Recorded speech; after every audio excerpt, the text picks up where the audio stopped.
Meus amigos, só umas breves palavras. Bem-vindos, bom ano. De facto, hoje é o início dos nossos almoços de debate.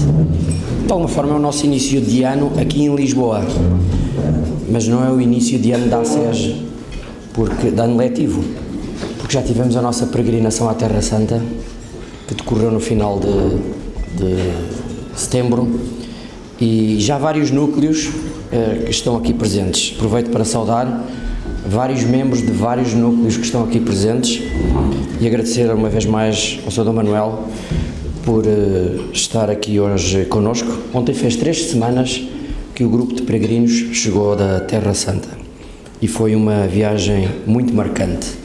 Subimos ao Monte Tabor, subimos ao Monte das Bem-aventuranças e, portanto, hoje estamos a descer do monte para o cotidiano da nossa vida e para as realidades da nossa vida deste Portugal que está a viver um momento muito desafiante.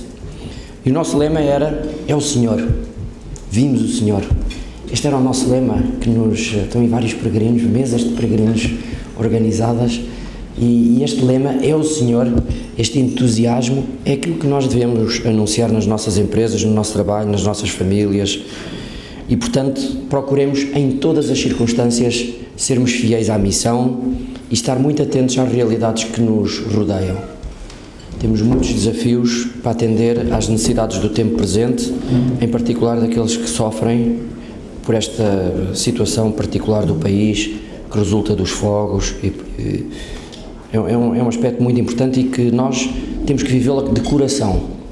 E, portanto, Deus nos ajude a sermos objetivos, concretos e próximos, muito próximos. Aproveito também para saudar a TV Evangelizar, são os nossos irmãos do Brasil, que estão ali presentes, naquele canto, e que já fizeram várias gravações ao longo desta semana, e sejam bem-vindos. Quais são os nossos propósitos para este ano?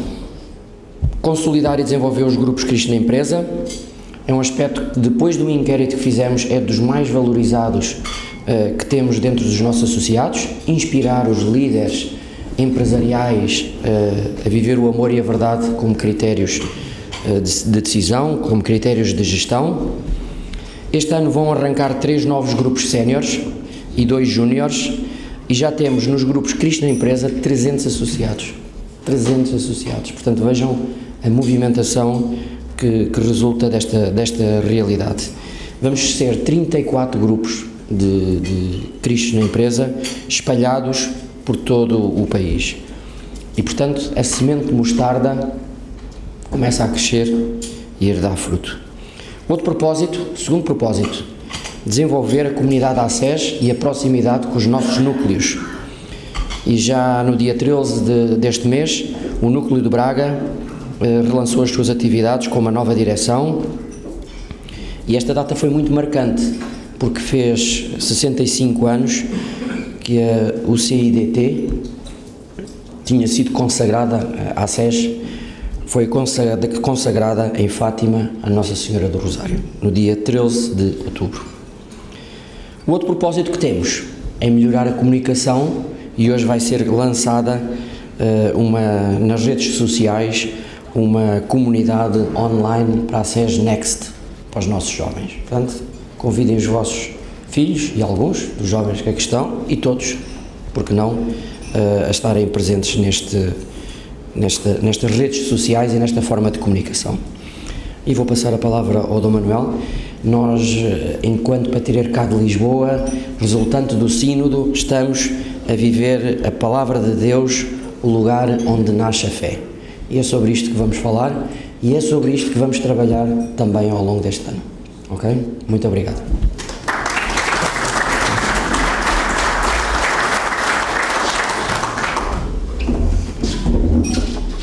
Muito obrigado, caro João Pedro, e muito boa tarde a todos, e muito gosto em vos rever aqui na abertura, digamos, deste ano de trabalhos da ACES.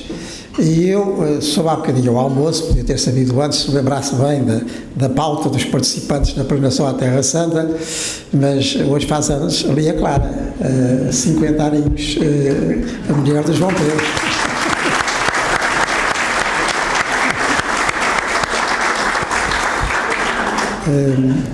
E como o João Pedro também disse, aqui no Patriarcado de Lisboa é uma das 20 dioceses do país, mas é onde nós estamos e tínhamos de estar sempre em qualquer lado. Nós estamos no chamado período da recepção do Sínodo Diocesano, que se realizou há um ano, e com a participação de alguns membros da ASES, além de João Pedro, estou a ver aqui 3 Gonçalos, que a vários títulos participaram também no Sínodo Diocesano de Lisboa, e que depois fez umas conclusões que eu subscrevi, se chama a Constituição Sinodal de Lisboa.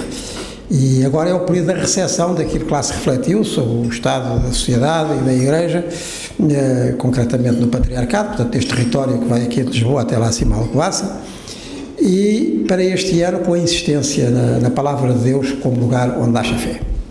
E é disso que eu vos vou falar um bocadinho, sendo o mais objetivo e prático possível, e concretamente em relação a esta grande iniciativa da ASES, que é a dos núcleos de Cristo na Imprensa.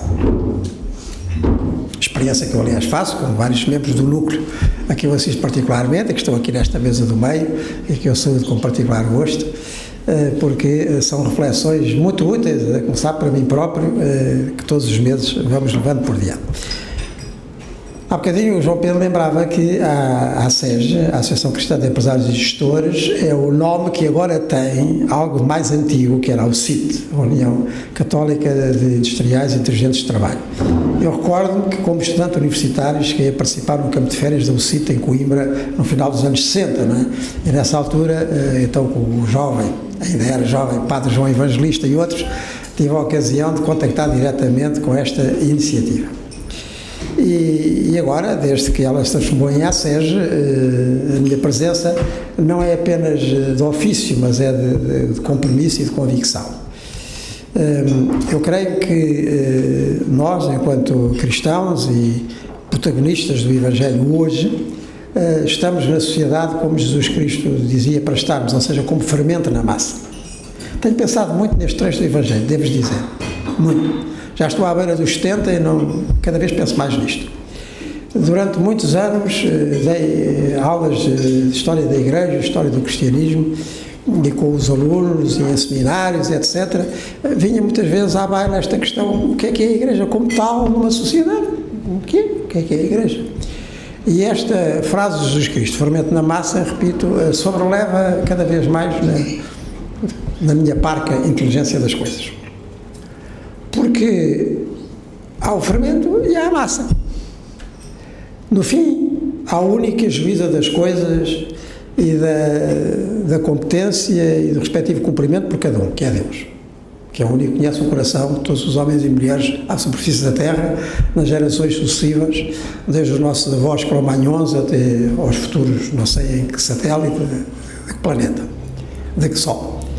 Mas nós que conhecemos Jesus Cristo, como aqueles primeiros que há 2000 anos o conheceram, e que somos, tanto como eles, seduzidos e convencidos pela sua maneira de viver, nos 30 e poucos anos que conviveu connosco como ser humano, e naquilo que depois as primeiras comunidades guardaram das suas palavras e que nós temos nos Evangelhos, nós temos uma particular responsabilidade. Porque então vamos ser o fermento da massa do mundo. E como ele diz noutra passagem, um pouco de fermento leveda toda a massa. E é isso. Ou seja, quem conhece Jesus Cristo e quem conhece o Evangelho de Jesus Cristo, qual o resumo de toda a tradição bíblica, tem por isso uma responsabilidade. É que, pela sua maneira de pensar, de falar, de conviver, de proceder, e concretamente no mundo da economia e das empresas, como é o caso desta associação, tem de ser fermento, quer dizer, as coisas não podem ficar tão chãs como estavam. O facto de existir ali um cristão, uma cristã sério, alguém que é movido pelo Evangelho de Jesus Cristo, fermenta a massa. Não é preciso fazer da secretária um púlpito, não é isso. É pela maneira de estar, de conviver, de trabalhar, as decisões que toma, os critérios que realmente segue e faz seguir, e as coisas crescem naquele verdadeiro sentido que o desenvolvimento tem e que é mais do que crescimento. Aqui há 50 anos, o Papa Paulo VI publicou aquela encíclica decisiva e que está completamente atual, chamada Populorum Progressio, não é? E onde vem uma frase que ele vai buscar a um pensador francês, ao Padre Lebret, que o desenvolvimento é mais do que crescimento, porque o desenvolvimento é uma realidade que apanha a pessoa toda e por isso mesmo desenvolve todos os homens e o homem todo. O crescimento é, digamos, quantitativo, cresce conforme as circunstâncias. O desenvolvimento cresce por dentro, aqueles que o atuam, ou seja, as pessoas que se integram em processos de desenvolvimento crescem na sua totalidade, não apenas quantitativa, mas qualitativamente, ficam mais pessoas. E por isso, quando se diz que devemos ser, utilizando o versículo evangélico, como fermento na massa, é isso que é um gestor, é isso que é uma gestora católica onde estiver. Porque é alguém a quem o Evangelho seduz e convence e por isso tem, antes de mais, nas relações com os seus colaboradores, direta ou indiretamente, uma atitude nova, que faz com que as coisas cresçam e, sobretudo, que as pessoas cresçam com as coisas. É que, sobretudo, as pessoas cresçam com as coisas. Não foi indiferente nós tentarmos isto, não foi indiferente nós tentarmos aquilo, não foi indiferente nós assumirmos este programa, não foi indiferente nós escolhermos este objetivo. Esforçámos, conseguimos os objetivos, mais ou menos, ou até superaram, ou não superaram nada, temos que ir por outro lado, que também se aprende assim, não é? Quando trilhamos um caminho e depois reparamos que não é assim, pelo menos já sabemos que tem que ser de outra maneira, que isto não se aprende facilmente. Mas crescemos todos naquilo que fizemos. E, nesse sentido, fermentámos a massa. Isto tem muitas acessões, estou a falar para esta associação e por isto estou a sublinhar a tónica empresarial, mas isto tem muitas acessões. Quando eu estive em Angola, em junho, também com o Padre Mário Rui, no primeiro Congresso Eucarístico Nacional de Angola, ouvi muitas coisas daqueles que se pronunciaram e recordo de um pronunciamento de alguém que dizia: é realmente diferente a situação da mulher aqui, porque não foi impunemente, com mais ou menos fidelidade, apesar de tudo, alguma coisa do Evangelho passou, e a situação da mulher noutras zonas, ele falava de África, que não foram tocadas pelo Evangelho de Cristo. Foi uma fermentação, não foi de repente, mas a pouco e pouco. E eu lembro desta verificação, de alguém que falava lá no Congresso de Angola, é diferente. O facto de nós termos, há tantos séculos, melhor ou pior, mas enfim, persistentemente tocados pelo fermento evangélico, fez com que a situação da mulher na nossa sociedade seja diferente de outras sociedades que não foram tocadas pelo fermento evangélico. E realmente, para falar ainda um pouco mais em Angola, aquilo que acontece só à volta daquele movimento da Promaica é uma coisa impressionante, não é? Estávamos num congresso onde estavam representantes das 19 dioceses angolanas, com uma eficiência que não sei se aqui conseguiríamos ter, e muitos dos intervenientes eram intervenientes, passa a expressão, intervenientes, e que falavam com uma autoridade, com uma capacidade muito consistente, e então lá se dizia, porque isto foi tocado pelo cristianismo, pelo fermento evangélico. Bem, agora vejam isto no mundo das empresas, no mundo empresarial e no mundo da gestão, tem que se notar a diferença. As pessoas têm que crescer globalmente, exatamente como pessoas, isto é, como seres em relação, que ganham com aquilo que os outros lhes proporcionam e proporcionam aos outros também um ganho maior, em termos humanos, humanizadores, realizadores. Bem, as tarefas são enormes e cada um sabe de si, como Deus sabe de todos, mas eu queria insistir neste ponto, que já foi enunciado e que vem diretamente do nosso Sino Diocesano de Lisboa, nesta fase da sua aplicação, que é dar mais importância, que é dar a importância de vida à Palavra de Deus.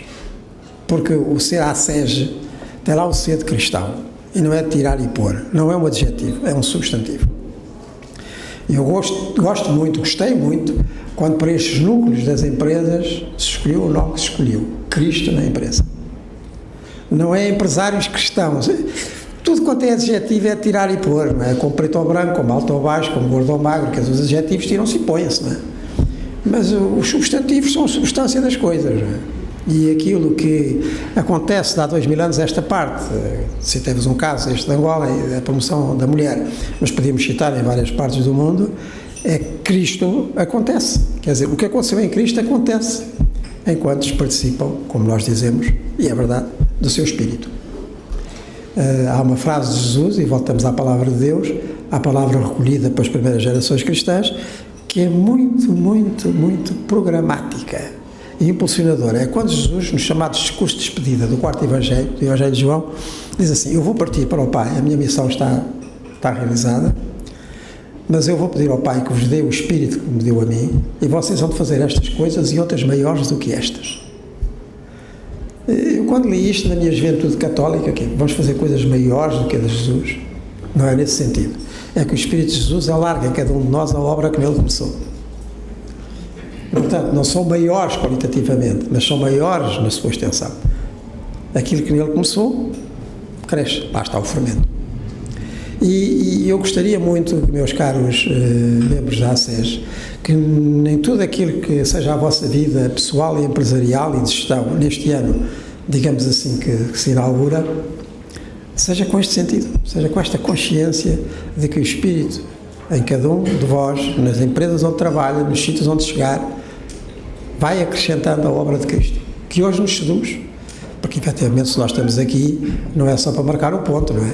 Nós estamos aqui porque estamos convencidos que a vida vivida à maneira de Jesus Cristo, como ele a viveu com as atitudes de Cristo, é outra coisa e é mais realizadora em qualquer circunstância. Tanto nas circunstâncias de sucesso, como até nas circunstâncias de fracasso, que fazem parte da vida. Nós reunimos à volta da cruz, e imediatamente um fracasso maior não podia haver. Mas é uma cruz que nos conquistou a nós, e estamos aqui 2000 anos depois, por causa dela. Exemplos mais práticos do que isto possa ser. Noutro setor, ainda ontem. Eu, de 2 em 2 meses, reúno-me com os representantes dos diversos departamentos, setores e serviços para Mário Rui ontem, da Cúria de Lisboa, e que, enfim, fazemos o ponto da situação, que é muito importante para sabermos o que é que andamos a fazer nos diversos aspectos da vida da Igreja, não é? O que é que se faz no que diz respeito mais à liturgia, à oração, o que é que se diz mais respeito ao socio-caritativo, o que diz mais respeito à catequese. Esta noite me vou reunir com umas boas centenas de catequistas de uma vigaria de Lisboa. 2 em 2 meses fazemos o ponto da situação. Mas para cumprir o nosso programa desse ano, não começámos de qualquer maneira. Antes de nos pormos a partilhar e a conversar acerca do que é que andamos a fazer, abrimos a Bíblia e abrimos-la no primeiro escrito do Novo Testamento. O primeiro escrito do Novo Testamento não são os Evangelhos. Os Evangelhos, antes de mais, foram protagonizados por Jesus. A vida dele, o que ele disse, o que ele fez, foi reconhecido como uma boa notícia que Deus deu ao mundo, a vida de Jesus, é isso que quer dizer Evangelho, em grego, uma boa notícia, uma boa nova. E depois do que ele disse e fez, as primeiras comunidades foram guardando a memória. Jesus não falava na língua que estão escritos os Evangelhos, não falava em grego, falava em aramaico. Os gestos foram o que foram, alguns escritos começaram a surgir, até que depois as comunidades cristãs, século II, século VI, século IV, reconheceram nos 4 Evangelhos que nós temos hoje a tradição autêntica, aquela que vinha dos primeiros e que estava por isso mesmo autenticada já pela vida das gerações cristãs anteriores. Mas o primeiro escrito do Novo Testamento é a primeira carta que Paulo escreve aos cristãos de Tessalónica, na Grécia. Primeira epístola aos Tessalonicenses. Faço-vos este convite, pois quando abrirem as vossas Bíblias, quiserem saber o que foram as primeiras palavras que foram escritas, essas foram escritas em grego, mas mesmo traduzidas em português, quais foram as primeiras palavras que se escreveram daquilo a que nós chamamos o Novo Testamento, leiam a primeira carta de Paulo aos Tessalonicenses. Portanto, estamos ali num escrito ainda dos anos 50, a Páscoa de Jesus Cristo é dos anos 30 e picos, portanto ainda estamos muito ali à beirinha e no influxo desta primeira boa nova recebida e vivida. Bem, e então ontem começámos assim, vamos começar o ano, é a primeira reunião que nós fazemos, os vários departamentos da Cúria do Santo, vamos abrir a primeira carta aos Tessalonicenses. E ali em 2 ou 3 versículos, quando foram escritos estes textos, não tinham capítulos nem versículos. Mais tarde, foram postos capítulos e versículos, que é para a gente se entender e saber onde é que vai lá buscar a citação, não é? Mas foi coisas, só no século XVI é que acabou a aventura dos versículos, não é? E alguns até muito discutivelmente, mas estão assim, se calhar não era bem ali que acabava a frase, né? Mas enfim, ao princípio as frases saíam e escreviam-se, editavam-se, e que importante que foi para o resto da reunião, partirmos da palavra de Deus, que é uma palavra garantida, como costuma dizer um amigo meu, e eu repito, tem 2000 anos de garantia. Quer dizer isto? Tá, é uma palavra dita e feita, e provada e comprovada. E a reunião foi diferente. Foi diferente. Agora vamos para a nossa ASES e vamos para os nossos núcleos. Os nossos núcleos da ASES, herdeira da UCIT, inserem-se na grande tradição que se chamou Ação Católica. Uma grande tradição que enche o século XX e que se chama Ação Católica. A palavra já aparece no final do século XIX, sobretudo nestes países como nós, que tinham que enfrentar, enfim, o liberalismo, que em muitos lugares, não necessariamente, e não em toda a parte, mas em muitos lugares, tinha um cariz anticatólico forte, não é? Até com organizações mais ou menos discretas, que combatiam a presença católica, etc. Bem, e isto levou a que os católicos militantes quer dizer, exercício militante é a mesma raiz de militar, portanto, que estavam mesmo convictos e avançavam para a frente na defesa das suas crenças, da sua afirmação, se reunissem em várias organizações.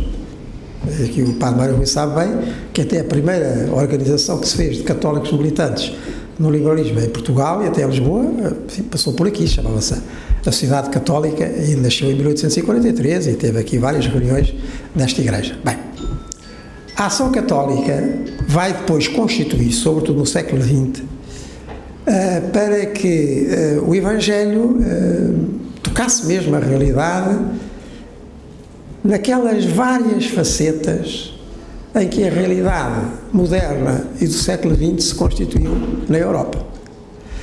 E isto em Portugal então foi flagrante, porque tinha uma incidência no mundo rural, chamava-se então o mundo agrário, mundo rural, tinha uma incidência no mundo escolar, tinha uma incidência naquele mundo que ficava em casa, aquelas meninas que aprendiam a tocar piano e a falar francês, chamado independente, tinha incidência no mundo operário e laboral e tinha incidência no mundo universitário. E foi nesse mundo que eu nasci e que eu cresci na minha adolescência e na minha juventude, da Ação Católica, até cheguei a ser, não sei bem porquê, talvez porque meus pais teriam uma quintarola ali ao pé de Dois Portos, cheguei a pertencer a uma direção diocesana da JAC, ainda estou para perceber porquê. Mas sobretudo na JEC e na JUC. E era o AEO, JOC, portanto, Juventude Agrária Católica, Juventude Escolar Católica, Juventude Independente Católica, Juventude Operária Católica, Juventude Universitária Católica. E depois as respectivas ligas, que eram os séniores, né? A LAC, LEC, LIC, LOC, LUC. E nessa altura, estamos na Ação Católica, estamos nos anos 30, havia as secções femininas e as secções masculinas. Portanto, as femininas eram só JAC, as outras eram JAC feminina e por aí fora. Tudo isto era a Ação Católica Portuguesa. Foi uma organização fantástica, em termos de organização. Em 1960, imaginem-se, seriam cerca de 100 mil os associados nas dioceses portuguesas da Ação Católica. Não sei se todos tinham convicção de que estavam associados, mas enfim, cerca de 100 mil, os associados.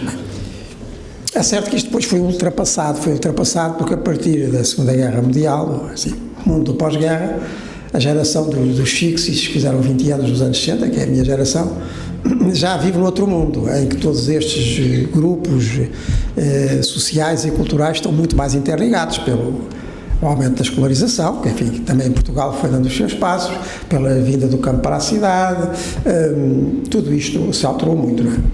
E até a farda mudou. No mundo em que eu ainda nasci no final dos anos 40, e nasci ao lado de uma grande fábrica lá da minha terra, uma fábrica que tinha mais de 1000 operários, e toda a minha infância foi ao som da sirene das 8, do meio-dia, da 1 e das 6 da tarde. Ora bem, nós sabíamos quem é que era do campo. O campo eram os que apareciam ao mercado numa segunda-feira do mês, com aqueles barretes pretos, com aquelas jaquetas. E depois havia os operários, que eram os que trajavam ganga. Depois havia os que andavam na escola, que usavam calções até passar da 4ª classe para o 1º ano do liceu. Tudo isto tinha fardas, não é? E tudo isto estava muito segmentado, realmente estava, até a linguagem.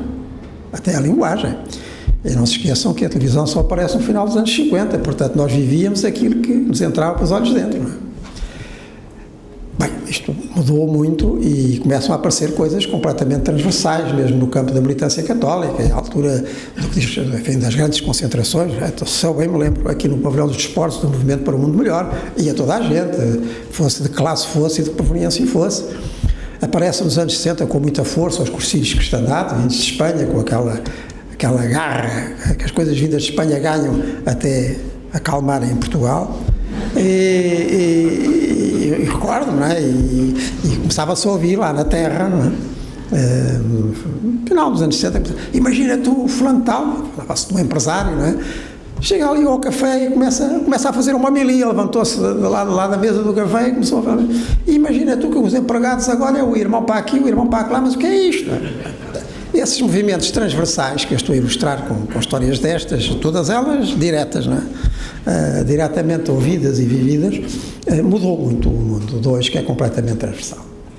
Mas dessa antiga ação católica, e agora no que diz respeito à SES e na herança do Ocidente, sobra e deve sobrar uma coisa que é absolutamente evangélica, que é o decalque do comportamento de Jesus Cristo e do seu grupo, com que esta história começou, diante das circunstâncias do tempo, entre Nazaré da Galileia e Jerusalém da Judeia. Em primeiro lugar, que é ver mesmo. Se havia ali alguém doente, Jesus via que havia ali alguém doente. Se havia ali uma situação incorreta, Jesus via que havia uma situação incorreta. Ver. Depois, fazer um juízo sobre essa situação. E um juízo, que no caso de Jesus, pela sua absoluta ligação ao Pai, só podia ser religioso.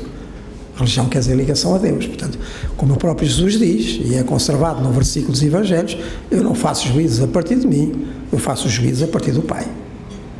Portanto, ajuizar ou julgar, é melhor ajuizar, julgar tem um sentido mais pesado. Julgar ou ajuizar dessa situação à luz de Deus. E para nós o à luz de Deus é como Jesus Cristo fazia. E não como qualquer Deus que a gente inventasse. Para isso estamos sempre disponíveis. E depois agir. Então, agora, o que é que vamos fazer? Se vimos a situação, se a ajuizarmos a partir de Deus, como é que agora vamos proceder?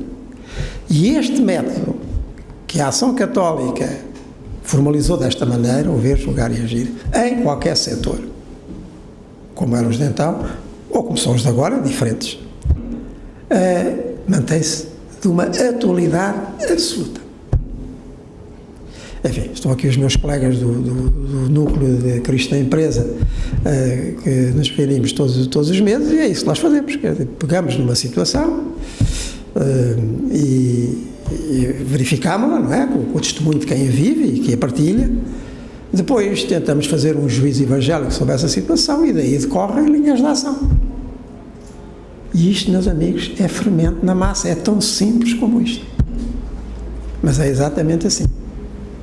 Daqui que partir da palavra de Deus, fazer da palavra o lugar onde nasce a fé, ou seja, a nossa relação com Deus e com os outros, que é outra maneira de dizer a fé, e a confiança que vamos ganhando, acontece assim no concreto, como aconteceu com os primeiros.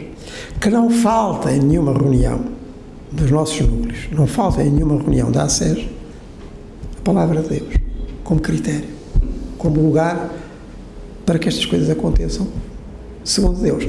Só para vos dar um exemplo, para aqueles que participaram há pouco na missa, não é? Deixem-me falar daquilo que tenho mais à mão, que é a minha pessoa. Quando ontem à noite e esta manhã reli os textos da missa, eu sabia que ia partilhá-los numa reunião da ACES, numa celebração da ACES. Os textos, aparentemente, até pareciam não ter nada a ver. Porque na leitura continuada que nós fazemos nas missas de semana e ao domingo, fazemos uma leitura continuada de textos bíblicos. Quem quiser seguir, digamos, os lugares seletos de toda a Bíblia, Antigo e Novo Testamento, é pegar no missal e ver a sequência dos textos dos anos pares e dos anos ímpares, no que diz respeito à primeira leitura, e depois ler a sequência dos textos ao domingo. Porque, enfim, quem fez esta reforma dos textos serviu-nos ali uma verdadeira seleta bíblica para 3 anos no que diz respeito aos domingos e para 2 anos no que diz respeito aos dias feriais. Bem, Por isso, os textos não foram feitos para a celebração da missa da Ascés, aqui em São Nicolau, no dia que estamos a viver. Estamos a ler a carta aos Romanos, uma carta, já posterior a esta primeira aos Tessalonicenses que eu mencionei, é uma carta em que São Paulo, que se calhar nunca tinha ido a Roma, mas escreve para os romanos, no sentido de dizer, olha, eu vou aí ter, vocês já devem ter ouvido falar do que é que eu ando aqui a fazer, pela zona da Grécia, e eu vou para aí, e já agora digo-vos qual é a minha intenção. E ele sabe o que há em Roma. Sabe que em Roma há uma comunidade cristã, que já lá existia, possivelmente ligada à pregação de Pedro e de outros. Há lá uma comunidade cristã, e há uma comunidade cristã onde há uma forte componência de cristãos vindos do judaísmo, chamados judeu-cristãos. Quais eram os cristãos vindos do judaísmo?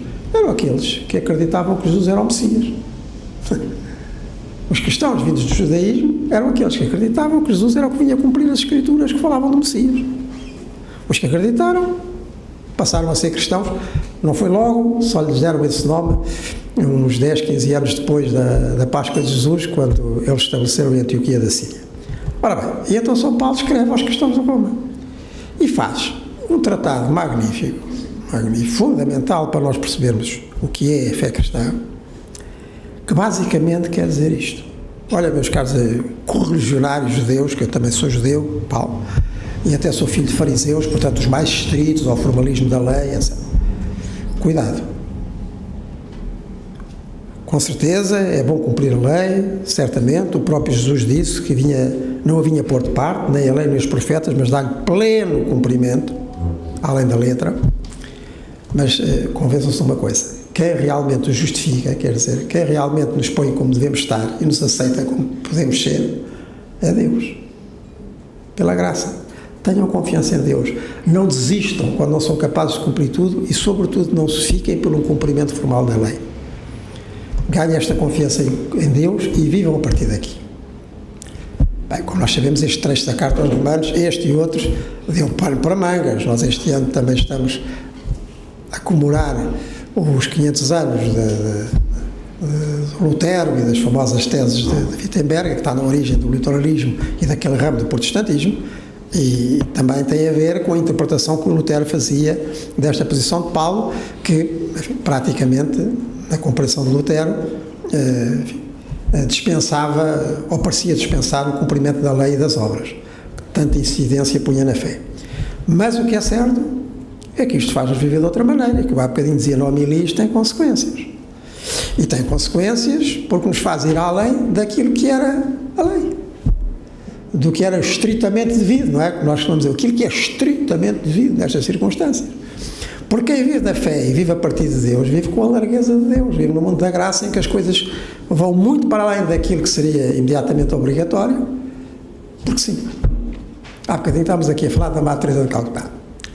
É famosa aquela entrevista dela a um jornalista japonês, que não era crente, e que ouviu falar do que estava a acontecer em Calcutá, lá com os moribundos, e quis ir ver. Aliás, foi muito importante essa entrevista, foi essa entrevista que começou a fazer com que a Madre Teresa fosse conhecida, e daí ao Prémio Nobel depois foi um salto. Mas então é famosa essa passagem, que o jornalista chega lá a Calcutá e vê a Madre Teresa a tratar de um doente que impressionava, um moribundo, né, que impressionava particularmente pelo seu estado físico de degradação. E o jornalista tem aquela reação normal. Olha, irmã, eu não fazia nada, eu não fazia isto por todo o dinheiro deste mundo. E ela continuando a cuidar do doente. Eu também não. Então eu salto para o mundo da graça. O mundo da graça é este. E por isso, em qualquer trecho do Evangelho, eu dei este exemplo, podia dar tantos outros, é só abrir a Bíblia e concretamente o Novo Testamento, em que a Bíblia se condensa na nossa leitura cristã. E começar daí tudo. Porque não fazermos juízos sobre as situações que sejam só nossos. Vamos lá ver o que é que Jesus pensava disto. E depois daí tirar a consequência. E repito, tem 20 mil anos, tem 2 mil anos de garantia. Quando é assim, as coisas acontecem. Quando a Madre Teresa, algures em 1948, sai, 48 foi autorizada, depois em 49, sai lá do seu colégio super protegido em Calcutá, enfim, para as meninas da classe média e alta de Calcutá, porque começou a ficar impressionada com aquilo que ela via para além dos muros do colégio, os moribundos, etc. Ela sai, para já precisou de muito tempo para convencer a sua superior e até o Papa de Roma para deixarem de sair. E começaram a tentar outra coisa. Quando ela sai com um objetivo muito a curto prazo, quer ir à casa dos pais de uma antiga aluna para começar ali a viver ali e depois até criou uma escolazinha, etc. Era o objetivo curto que ela tinha, mas sabia qual era o horizonte. Ela sentia-se impulsionada a ser fermento naquela massa. Saiu com 5 rupias no bolso, é menos que 1 cêntimo. Houve logo um padre que passou: "Oh, irmã, que engraçado, eu estou a fazer aqui uma maquete para o jornal da paróquia." Lá foram 5 rupias, e tinha que ser um padre. E pronto, e hoje é o que é, não é? E hoje é que é fermento na massa. Desde que nós acertemos no ponto onde Jesus acerta, as coisas acontecem. As coisas acontecem. Os primeiros ainda podiam ter alguma razão para duvidar. Nós não temos nenhuma razão para duvidar. Agora, é assim. É assim. Não é de outra maneira. A partir daquilo que a palavra de Deus nos transmite, do que Jesus viveu, do que Jesus disse, e depois concretizado nas nossas circunstâncias. Eu conheço muita gente que não toma nenhuma decisão importante da sua vida. E não há aqui nada de magia, há de confiança, e dá-me a ideia que Deus até não se importa de jogar este jogo. Quando é para bem, não se importa. Tem lá sempre a sua Bíblia e, sobretudo, os seus Evangelhos no bolso. E não toma nenhuma decisão, sem pedir a Deus inspiração, e abrir o Evangelho ao calhas. E vão lendo, e a certa altura está ali, é aquilo tal e qual. Tal. Vamos por aqui. É completamente diferente. É completamente diferente. Deixem-me dizer para a 10ª vez, tem 2000 anos de garantia. É completamente diferente. E daí que o melhor que a nossa ACES tem, que os núcleos de Cristo na empresa podem não só ter, mas acrescentar, é esta base da palavra de Deus. E sem medo. Porque eles tinham muitas razões para ter medo, não é? Porque as primeiras lá enforrolhados em Jerusalém, com medo que os matassem também, mas depois veio o 3º dia, que é aquele em que a gente está, e em que esta história continua. Muito obrigado e um bom ano.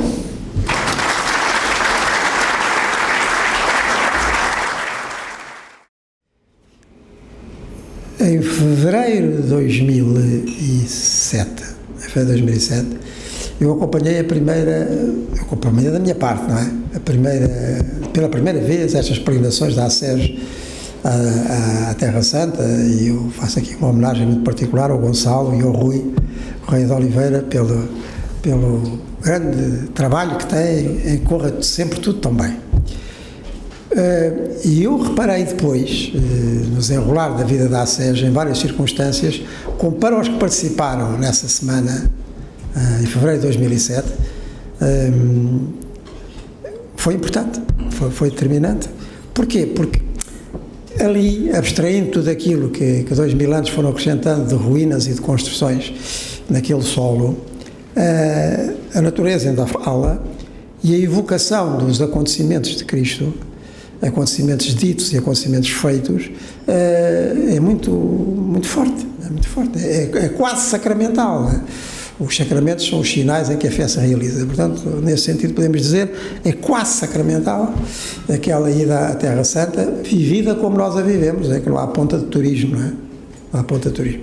Lá no último dia continua a haver 2 ou 3 horas para ir fazer compras, mas eu reparo que até há alguns que, com uma compra ou outra, preferem ir para o Santo Sepulcro ou preferem ir para outros lugares. E isso é marca. Depois, quando cheguei ao Porto, também tive a ocasião de convidar a ACES Porto, e lá voltámos, e eu reparei como isso foi importante para, não digo a refundação, mas para o fortalecimento quase inicial da ACES Porto. E por isso, quando reparei que estava a aproximar o os 10 anos da primeira, também sugeri que se voltasse a fazer, e como o João Pedro já falou, que eu estou a falar, todos nós reparámos e ganhámos com a grande vantagem que foi. Porque, pronto, é um retiro andante, não é? Nós podemos fazer recoleções em qualquer sítio, não é? Nós retiramos, abrimos o texto, mesmo que seja nas nossas casas, em algum sítio onde se consiga algum sossego, e pronto. Mas ali aquilo tem outra força, e com uma comunidade na qual nos integramos, ainda ambulante, não é? E nos locais, leia os textos, veja os sítios, de alguma maneira se repasse por tudo quanto nestes 2000 anos cristãos lá tem sido recuperado por uma quantidade imensa de peregrinos. Isso depois passa-nos para a vida e torna-nos mais marcante aquilo que estava a dizer, a referência bíblica para levarmos a vida de uma maneira propriamente cristã.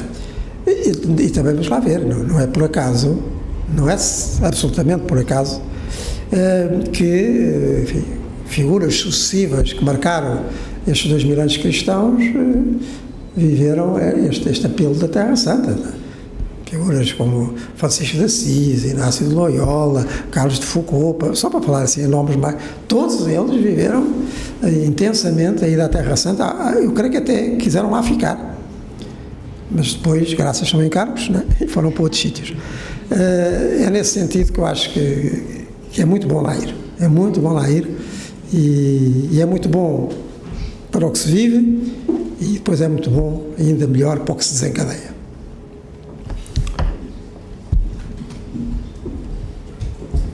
Alguém mais?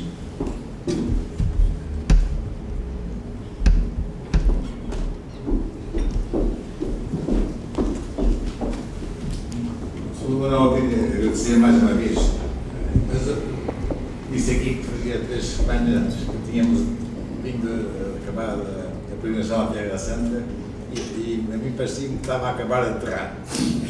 E também porque uma das coisas que me levou também à Terra Santa, foi a segunda vez também que conheci, foi a gratidão, agradecer a Deus, no fundo, esta amizade que existe por Jesus Cristo. E tive a oportunidade de agradecer ao pisar as terras que ele pisou, digamos, rodeado por uma comunidade que também marcou muito, me ajudou. E realmente agora, depois falou muita coisa, a ação católica, percorri isso tudo, pensei nos anos em que já tinha, mas também há uma palavra de gratidão à Igreja. Foi exatamente esta, a Igreja que me ajudou a esta amizade crescente por Jesus Cristo. E este fascínio que tenho por Jesus Cristo, e que me leva ao Pai. Portanto, a minha vida, e a minha vida de empresário, Jesus Cristo foi 100%, o próprio foi o centro da minha vida. Era Ele que procurava servir. E foi isso que me deu confiança, paz e alegria, que depois a alegria, graças a Deus, não me falta, apesar de não passei maus bocados e difíceis, mas sempre a confiança, a segurança, porque temos Jesus ao nosso lado. E isto, quando apareceram os grupos Cristo na empresa, disse não podia ser. Foi outra graça que eu recebi, foi exatamente ver nascer na SEG estes grupos Cristo na empresa. Até Cristo que está na empresa e eles estão procurando servi-lo e pronto, é que dar graças. É que dar graças. É um encargo, mas agora agradeço. Agradeço a Deus.